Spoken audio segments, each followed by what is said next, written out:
Live from the OnMotorsports studios in Southern California, it's OnMotorsports Live. Yes, live. Live as in no filters. Live as in honest mistakes. Appreciate your tuning in. Hey, it's show number 4. How about that, huh? We're going to turn down the mic a little bit because I figure I'm flipping a little bit. But hey, we're really excited to have you here. It's been a busy week. Been working on all kinds of interesting stuff. Even had a little controversy this week, which I'm not going to comment on. All things said, again, it's been a very interesting week. Facing a major deadline for Vintage Motorsport. Got a great story coming up in that magazine. Got a number of stories up on Chronology. Going to be going to Scottsdale to do a bunch of really cool stories for a whole bunch of different outlets, and I'm really looking forward to that. Anyway, we got a show for you, all right. We're going live here, and hope you're tuning in. And if you're not tuning in live, I'm certainly hoping you're watching us on the rerun. So, my name's Tom Stoller. You're at my automotive journalist home, and we're grateful for everybody joining. Feel free to post your comments and your questions during the show, and we'll try to answer them. But as I've mentioned many times, I press all the buttons here, so naturally I'm the guy who's got to answer the questions and all that too. One of these days, we got to hire a producer for the show, somebody who can handle all the button pressing and all of that fun stuff. But what we can do is we can get right on to the top stories, and yeah, here we go. Top story. How about this guy? Handsome young chap. Looks more like his mother than his father. That guy behind me is Mick Schumacher. Bernie Ecclestone is hoping that Mick Schumacher is going to be joining the Formula One series very soon. Now, Mick Schumacher is 17 years old now, and he's stepping up from Formula 4 to the ultra-competitive European Formula 3 series, which this season has a category that launched Max Verstappen and so many other drivers' careers. I guess somebody at Bild, which is the German newspaper, asked Bernie if he'd like to see Mick Schumacher in Formula One. Well, I think that goes without saying. He said if he is anywhere near as good as his father, why not? Ecclestone said it would be good for Formula One if the name Schumacher was with us again. I'm gonna go as far as to agree with those comments for sure. And as for Mick himself, he was also asked by Bild. He says, I want to be Formula One world champion, like every driver. Formula 3 is the next step for me, and I can hardly wait. This year will certainly be a challenge, but the tests in the past few weeks have shown that the car is great fun to drive, okay? This is the category that all the big names have come through from the point of view of professionalism. It's a bit closer to Formula One and a bit more difficult. Well, in all honesty, I must say, I personally miss Michael Schumacher. And for those of you who don't know, and I think everybody pretty much knows, he was critically injured with a head injury while he was skiing off-piste in the Alps. And unfortunately, it doesn't look like he's ever going to make a full recovery, and it's a real shame. But certainly a thrill seeker, and 7-time Formula One world champion. Who knows if anybody's ever going to beat that record? I'm not so sure, but in all honesty, I think it would be a lot of fun to see Mick Schumacher maybe even become the third second-generation world champion after Damon Hill, whose father was Graham Hill, and Nico Rosberg, whose father was KK Rosberg. And, I certainly think that given the right equipment, he might be able to go all the way. So anyway, moving right along, I got something in the mail today, and I got to give a shout out to my friend Steve Zotke. Look at what I got today! Isn't this cool? Now, what kind of confuses me a little bit about what I'm seeing here on the book on the cover is it says NASCAR Road America. Now, those of you who know Road America certainly know that NASCAR had a very, very early presence at the track back in the 1950s, hosting a Cup Road race. And then Road America obviously does the Busch Series, or well, the Busch Series, the Grand National Series, whatever they're calling it these days, depending on sponsors. But a great sports car history. If you've never been to Road America, I most certainly recommend it very highly.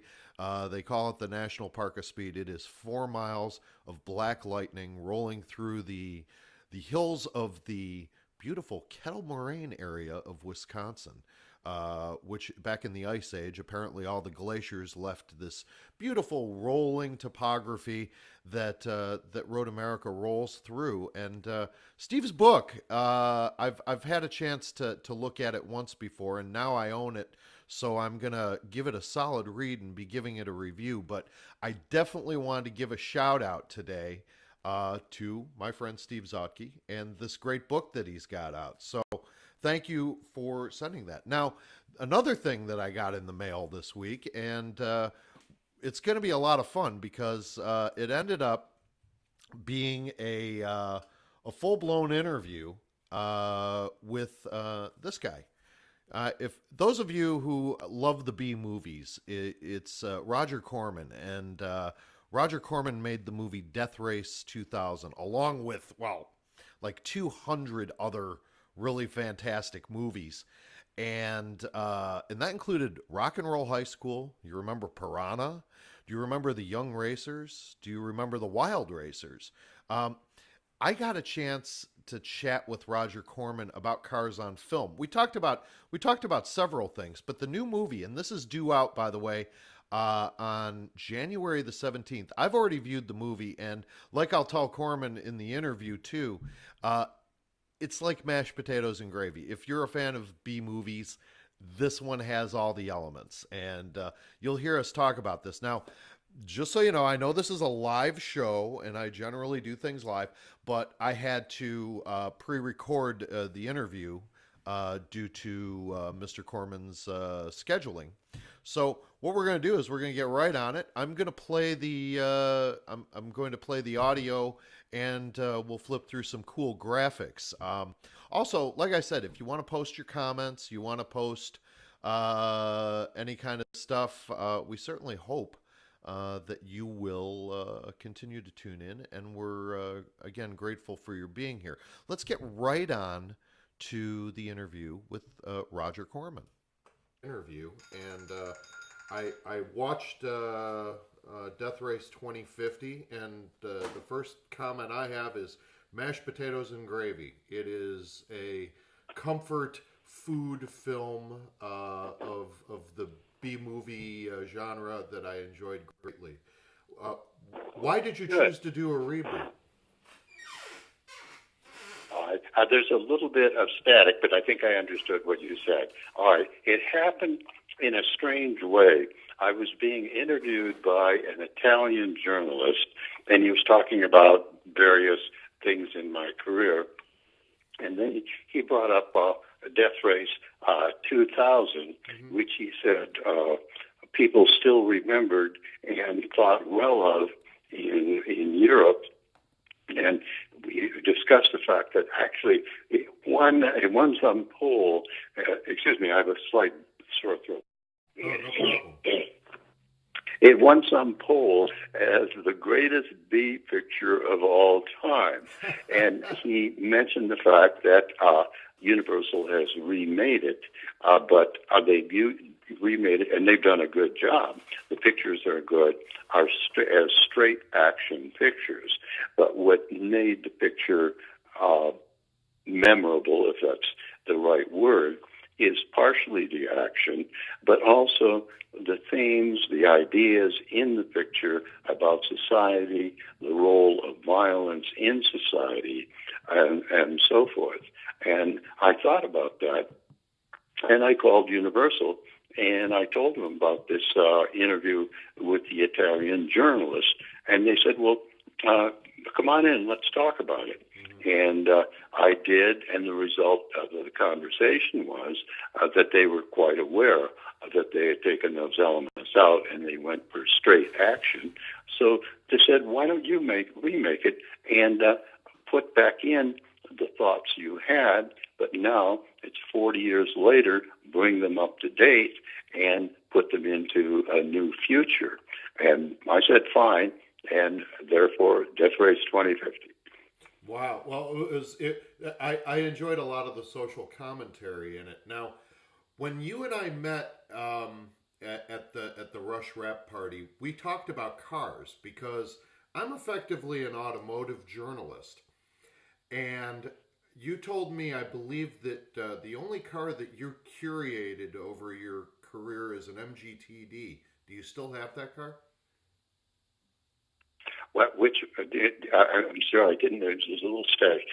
Which car did you say? You said that you owned an MGTD, from what I recall. Oh yes, right. Okay, no. Well, here's what I did. I was doing graduate work at Oxford in England, and the MGTD, if you remember, the MGs were sort of an entry level, inexpensive sports car. Sure. And so I remember I bought it in the 1950s when I was at Oxford. And I remember the car cost $1,100. And when I came back to America, I sold the car to somebody in England.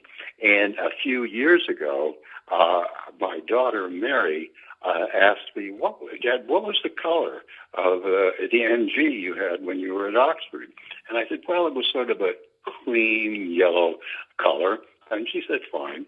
And she came to me a little later and she said, what was the color of the upholstery on that car? And I said, well, it was a tan leather upholstery. And I thought, why is she asking me these strange questions? Yeah. And then on Christmas Day, in our driveway was an MGTD in cream yellow color with tan leather upholstery. My wife had bought an old MG and had it restored in the color and the leather of my original MG. So I drive it occasionally. I'm still driving occasionally a 1953 MG. Wow, that's a and great you know the story. funny thing is, that. I drive down the street and people smile and wave to me and give me a thumbs up driving my old MG. Now you made a few interesting car movies in your career. One of the ones that sticks out in my mind is The Young Racers, which Yes. It was interesting because you actually worked with Colin Chapman, Bruce McLaren, and Jimmy Clark in making that movie, if I recall. Is that correct? Yes. And what were those guys like on a Hollywood movie set? Or was it just the opposite because you were at a track? Well, they were great to work with. They were really good guys. And the two guys you mentioned in particular, Jimmy Clark was the world champion driving for Lotus, and Bruce McLaren was the number one driver for the Cooper team, Right. which was one of their top competitors. That was one of the most fun pictures I ever made because I had very little money. And I convinced everybody to, these are all guys I'd worked with, I said, don't think of this as a job in Europe. Think of it as an all-expenses European vacation because we're going to work every other week, which was the way the races worked at that time. For instance, we had the first was the Grand Prix of Monaco. We were in Monte Carlo for a week shooting, shot the race, and then everybody had a week off. And I just said, everybody show up in Rouen in a week and for the French Grand Prix. And we did that, and it was just a fun picture to do. I still remember it fondly. Oh, that's wonderful. Now, at the time, actually, was your picture before or after Frankenheimer did Grand Prix? It was before. We were either 1 or 2 years before, and I saw Frankenheimer's picture, Grand Prix, and I really liked it. I thought, if I had the money, this is what I would have liked to have done. But actually, the budget of the Young Racers was $90,000, and I thought, I did as well as I could for $90,000. You know what? And I remember Jimmy Clark met somebody who's, I don't know how it worked out, and he knew the person who knew me, and he said he saw the picture and he thought it was great, and he just wanted me to know how much he liked the picture. Oh, that's fantastic. Because you know what? I actually consider it one of my favorites. I think it was a well done. The dialogue and everything. Frankly, it obviously without the multi-scope shooting and things like that, the in-car footage was amazing. You were very inventive at that period yourself when it came to things like that. Yes, another car racing picture I did was The Fast and the Furious. I sold that title to Universal, and they've done very well with it. Clearly. Yeah, I would say they've done excellent with it because they haven't. I think their 8th installment of that movie is coming out too. Now, let me ask you this: as far as the popularity of the automobile in the movie, a lot of times a car can be the star of a movie. Or it can be a very, very special and connected backdrop within a movie. The changes in the automotive world that you've seen, how do you feel Hollywood is going to treat automobiles moving forward? I mean, the last big car picture that really came out, I would have to say, is Rush, which Ron Howard did. Yes. Do you foresee the automobile still being as important to film moving forward? For at least the near future, yes. And the idea of the cars being important was very much in my mind, both in Death Race 2000 and Death Race 2050. Right. Each driver had an individual character, and the cars reflected that character. For instance, in the new one, I knew I was going to have Frankenstein back as the lead, so we had to have his car. But I thought I have to have new drivers and new cars. And the first idea that came to me, the name came out of the blue. Tammy the Terrorist. And I thought, okay, terrorism, that's great, there's terrorism. And I thought, well, I want to stay away from ISIS. So I created a terrorist religion led by Tammy, in which their saints are Saint Elvis Presley and so forth. Yeah, and I like the that. car had to reflect that, and it's a bomb-throwing car.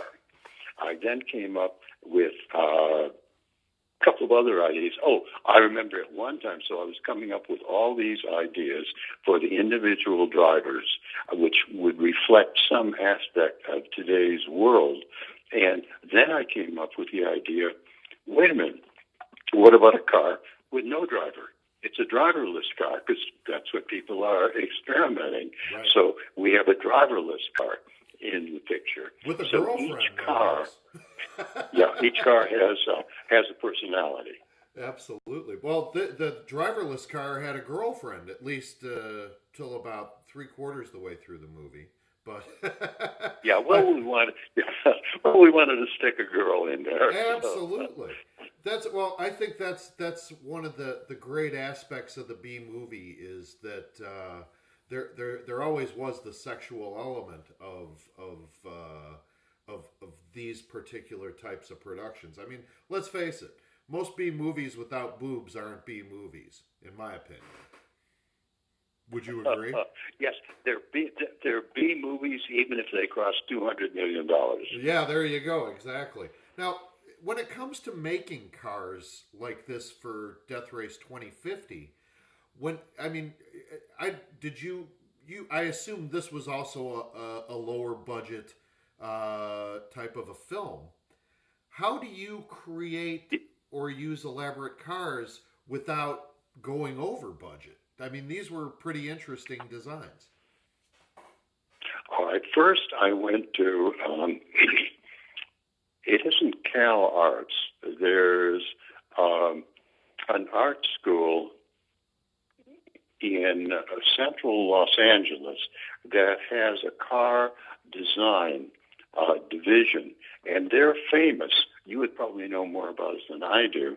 They're famous for the number of their graduates who have gone on to work for big car companies. I simply checked with somebody at the school and said, who do you think is the most talented of your current students? Now, if you're interested, I've forgotten her name. If you'd like, I can have check it and email the name to her. Okay. But I talked to her. I showed her the script. I discussed the characters, and I said, all right, let's look at some designs for that will fit these characters. She came up with some brilliant designs. Now, some of them we changed, we modified. It's part of the work. The only thing I think that isn't quite right is in Death Race 2000, the cars are open cockpit cars, and I had all these cars designed as open cockpit cars, which is the way race cars are. Sure. And anyway, the order came down. They had to have roofs and cabins, which I finally reluctantly agreed to. I think it hurt the design of the cars a little bit. I think they were sleeker, better looking as open cockpit cars. But basically, the designs, I really liked them, and I think the cars look good. Now, the designs were obviously more elaborate than the cars themselves because we couldn't spend that much money. But I'm pretty much pleased, except for the cabins, I'm pretty much pleased with the cars we got. I think for the money we had, and what I did on this one was the same thing I did on Death Race 2000. I said, we don't have a lot of money, but one thing I know, which was unusual when we did Death Race 2000, it's not so unusual now, all race cars are rear engine. So what I want to do, let us buy, and I decided on Volkswagen. I said, let us buy some used Volkswagens, and we simply will rip the body off the chassis, leaving the engine, the steering wheel, all the guts of it, and then we will put new bodies on these used Volkswagens. And that was one way to jump forward in the design and not to try to build a car from scratch. Right, and then use the sound effects department to give you the big bore engine noises naturally. Yes. Yeah. Now, right. what base car did you use for 2050? For which? For Death Race 2050, what types of base cars did you use? Oh, wait a minute. I think the picture was done in Peru, and I told my partner in Peru, who was wanting he was a producer I worked with before, and he handled the below-the-line work. I sent him the script, the sketches, and everything else, and I just said, I didn't this time say Volkswagens. I said, do what we did before, buy some used cars, the rear engine. I think he had a variety of cars, and he had some Volkswagens, and I think he had a couple of Japanese cars, but I don't remember exactly. Interesting. Okay, no, I was kind of curious because, certainly the facade of these cars made them look a whole lot more burly than they were, and then Yeah, I thought that aspect was very interesting because certainly the cars themselves in a movie like this are the stars as well. Um, the last question I have for you is looking looking back on your career. I mean, you were a degreed engineer. You became the king of the B movie. Looking back on your career, what would you say the most special point, or in retrospect, what you gathered from that? I would say, since I started as a writer, then became a director, then became a producer, and then introduced a fair number of new writers, directors, and producers, I would say in general, I think I was a filmmaker and am a filmmaker. I just work in all aspects of making films. That's fantastic. Well, Mr. Corman, I truly appreciate your time today. And it sounds to me, since this is the last interview of the day, hopefully you're done after this. Right. My throat is giving out, but I can hang in here for the last few seconds. No, that's terrific. Well, again, I just want to thank you very much for being a part of this story. And we look forward to new and exciting things to continue to come from you, sir. Okay, well, that was the interview with Roger Corman, which I thought was just absolutely fantastic. We had a marvelous time talking. Obviously, we learned a lot about what's going on within the world of Hollywood and cars. He gave some insight as to where things are going, and as far as Roger Corman is concerned, he seems to think that the cars will continue to be the stars of movies moving forward, despite the fact that he did have a self-driving car in Death Race 2050, which I guess you could say was almost kind of like Kit. But anyway, if you do get the chance, check it out. If you're a big fan of B movies, it's definitely one worth checking out. We're actually coming up on the close of the show. Can you believe how fast things go? I can't believe how fast things go. I'm delighted that all of you could join us. But what I will say is next week, be looking for us, because we will be at the Scottsdale auctions. And we even made some special arrangements. And we're going to be broadcasting live, just live, from the Russo and Steele auction at 7 p.m. Pacific Standard Time, 6 their time.